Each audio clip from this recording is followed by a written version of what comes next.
Nilah is not exactly a meta champion. She has an extremely low pick rate of not even 4%. But what if I told you that Nilah is actually just extremely underrated and a sleeper OP pick? See, normally when a champion isn't played much, it is usually because the champion is bad.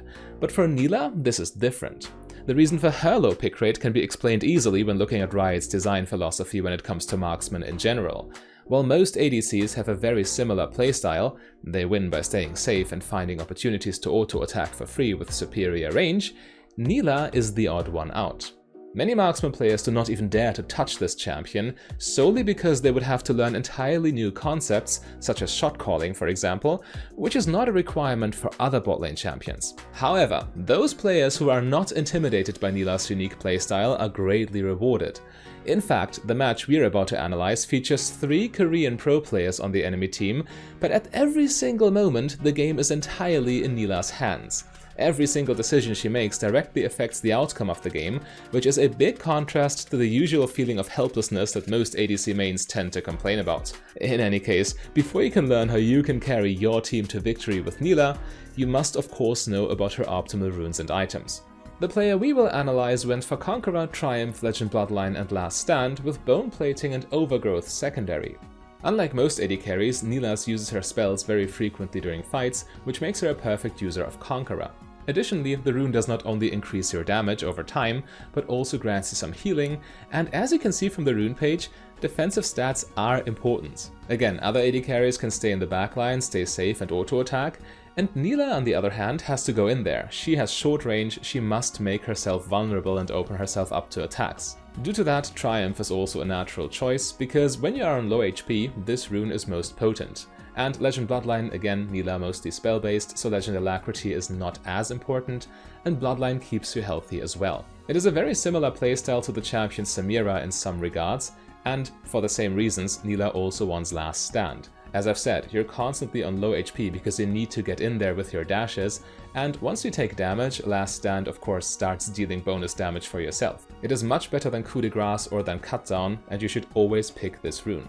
Now for the secondary runes, most Nilah players go for the more greedy options of Sudden Impact and Treasure Hunter, Sudden Impact of course increasing your damage once you dash in, and Treasure Hunter giving you your items a little bit earlier, but this player values defensive stats. It ultimately boils down to personal preference, but Bone Plating and Overgrowth will keep you a lot safer in the mid and late game, because these runes make you more resilient against enemy burst damage. Now Nilah's item build is very straightforward. Your core build is Collector, Navori Quickblades and Plated Steel Caps. Then your typical late game choices are Shield Bow, Lord Dominik's Regards and Guardian Angel. Nilah's abilities outright counter what most other AD carries are supposed to do. Other AD carries want to stay at a distance, Nilah can dash right on top of them. Additionally, other AD carries solely rely on auto-attacks, Nilah has an auto-attack nullifier in her dodge. This makes for a very aggressive lane phase generally speaking, and Collector of course has the very aggressive component of Serrated Dirk. It is Nilah's best first item as it most accentuates her snowball potential. The mythic item choice also very straightforward because Navori Quickblades gives you more access to your spells, and as I've mentioned, your spells are very important on this champion. Naturally, because spells are important, auto-attacks hold less weight for this AD carry, which means Steel Caps is better than Berserker's Greaves. Again, you're in the middle of the fight usually, and Steel Caps prevents the enemy from bursting you down, at least with physical auto-attacks. Shield Bow further adds survivability, which is again important, but then you need Lord Dominik's Regards for the next item. In some matchups Mortal Reminder is also good, but the point is without a % armor penetration item you won't be able to cut through tanks in the late game, and even non-tanky champions get a lot of armor naturally with level ups. Your vanilla choice for your last item, Guardian Angel, is your only non-crit item in the build, so it doesn't synergize with Quick Blades, but you have to keep in mind, death timers in the late game are super long, so having that revive passive can go a long way for your team. Okay, now that we're all on the same page, let's see how this challenger player fares against 3 opposing Korean pro players. Generally speaking, Nilah has a very strong lane phase. She gets an experience advantage over her opponent for free just by last hitting, but in the very early stages of lane you need to be careful, especially when you're playing against one of the best players on the planet and if you're in a Draven lane. I have to admit, the situation looks kinda tempting. Alistar gets a good flash engage, forcing out Draven's flash, while Nilah's jungler is actually ganking, but Draven plus Rel all in the enemy minion wave, that's not going too well, is it? Again, I get it, the idea looked promising. It was a 3 versus 2 in blue team's favor, but minion damage is real, and the true strength of Nilah's early game is her experience advantage, which she did not yet quite have. Yeah, Draven in the early game, again, he's now ahead, he's quite fed, but Alistar actually doing a good job protecting Nilah here. And that protection is much needed. It is very obvious that in this game in particular, Nilah will probably not be able to make use of her early strength. But as you're about to see, this player is not matched against Korean pro players in solo queue for no reason. There are other ways to win with Nilah, even if you don't cheese the lane phase. And even in this situation, just look at this. They found the opening with Nilah's level 6 power spike, making perfect use of Nilah's kit against the enemy AD carry. Again, her kit counters opposing ADCs quite effectively with the dodge and with the hard CC. Having hard CC on ADCs is rare enough as it is, and AoE knockbacks, yeah, Draven can't do anything except for run here. He's actually quite lucky he gets away with his life. But again, outside of these unfair power spikes Nilah gets with her passive, you need to keep your head low when you're behind in lane. Here she tried to engage again, but this time with level equals, and as you can see, after flashing Nilah's ultimate, Draven has way too easy a time gunning her down. Well, easy a time is a little bit of a strong phrasing here. It is a close fight, but still, you're fighting a Draven, a challenger Korean Draven with a lead. It's not ending well, and that's a big paycheck too. But keep in mind, these all-ins are super free when you play against a little bit more even lane or a lane that hasn't been fed due to circumstances, or just against a more passive AD carry in general. And here, the jungler shows up, quite likely to happen because, well, Draven just burned his flash, and Nilah is able to level the playing field a little bit. And despite losing lane, they are able to convert this into first tower for bot lane, so pretty much best case scenario all things considered. But as is the case with all unconventional AD carries, playing the lane is the easy part because you can just cheese the enemy in the best case scenario. In teamfights, well, you are a short-ranged AD carry, your decision-making processes will be a lot different compared to more conventional picks, and this is probably also the reason why many people shy away from this champion. It's just very different to what you're used to. However, this player is very much comfortable with the ins and outs of decision-making on Nilah. Please watch closely what they do and why.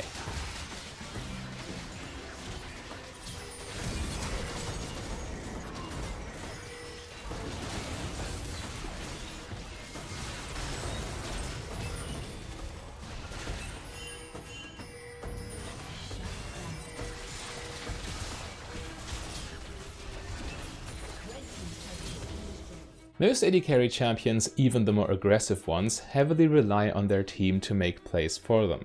Even Samira, who's probably the poster child of aggressive AD carry champions.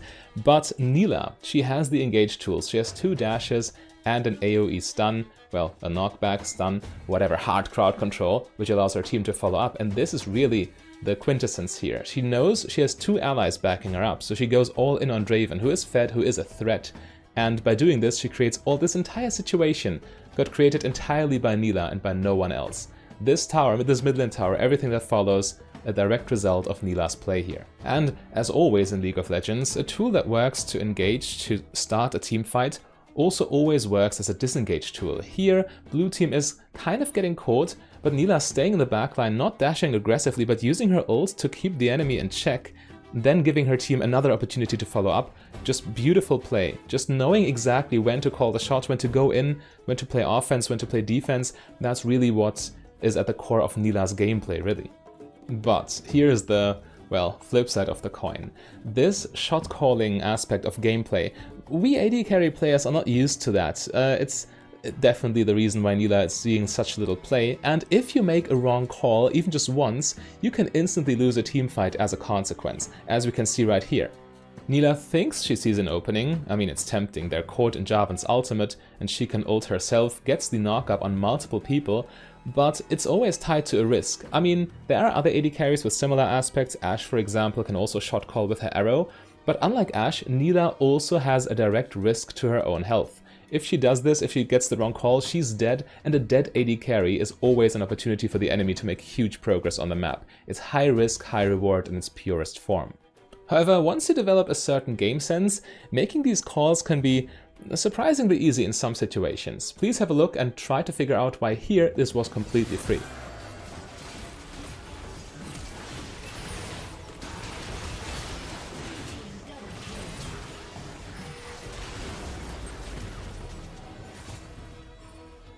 You could probably already guess it, but as always it boils down to numbers advantage. As you can see, Alistar, Rumble and Nilah are all very close together, and basically enclosing the other three, and the all-in combo will kill Vi, creating a 3 versus 2. Azir doesn't count, he's too far away. But the combo instantly kills Vi, and then it's a 3v2, Azir is zoned away by Alistar even, he can't join whatsoever. And numbers advantage, the easiest way to win a fight, so if you see a situation in which you can create numbers advantage, that's your sign to go in and take advantage of numbers advantage. That's a lot of advantage, but, well, you get the idea.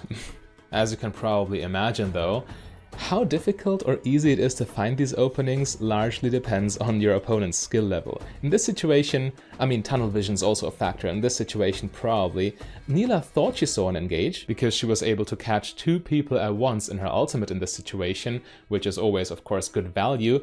But what she didn't take into account, and this is what I mean by tunnel vision, is that she gives Draven completely free auto attacks against her. And as you saw, Draven is fed. Draven is a giga threat, and if Nilah goes down that quickly and the enemy team can just close in and chase them away, that's bad news. In fact, after cleaning up all of blue team's members, red team was able to take a completely free Baron and is now firmly in the driver's seat in this match.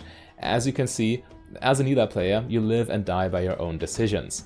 If you make a good call, good for your team, but if you make a bad call, and the better your opponents, the more likely it is that a call that looks good is actually bad, well, you can also lead your team to its downfall. However, this is, once more, a double-edged sword. As risky as it is for you to engage, it is just as risky for the enemy to engage because, again, your spells are also disengage tools.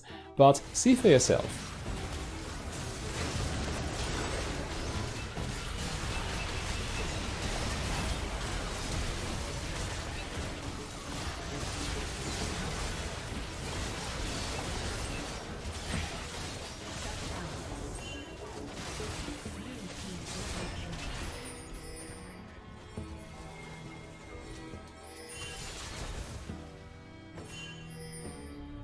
As you can see, Nilah is patiently waiting in the backline in this situation, and the enemy are stronger right now. They have a massive gold lead, they just took another Baron. I cut out a lot of stuff here because it was just blue team defending against minions. In any case, red team thinks they have the advantage and try to push it. They are in position right now, and Vi does find the target on the backline with her ulti, the valuable Rumble and Orianna. But Nilah is completely for free in the backline. She is not targeted at all, she can just use her ult to disengage and bring havoc upon the enemy. From there it is an easy cleanup because Nilah still has both her dashes, so as you can see, with Nilah you live by the sword and you die by the sword. It's all about your decision making. But a common misconception among Nilah players, or among players of champions who have AoE spells in general, is that you have to hit multiple targets. In reality, just eliminating one key target is more than enough to bring your team forward. I mean, of course, it's very juicy, it's very nice power fantasy to be in a team fight and to ult the entire enemy team, or even just 3 people feels very good, but all you need to win is take out the most important, the most threatening enemy.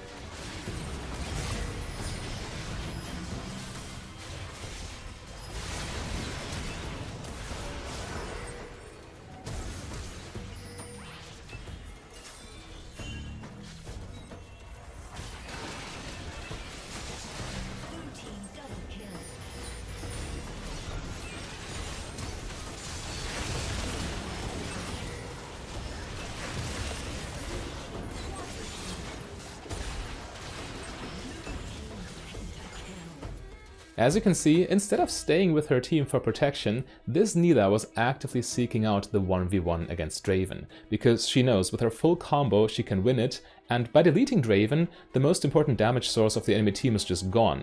No reason to try and ult multiple people if they die anyway due to numbers disadvantage. If you actually like this high risk, high reward playstyle, you should also check out my video on Samira, because she plays very much the same way.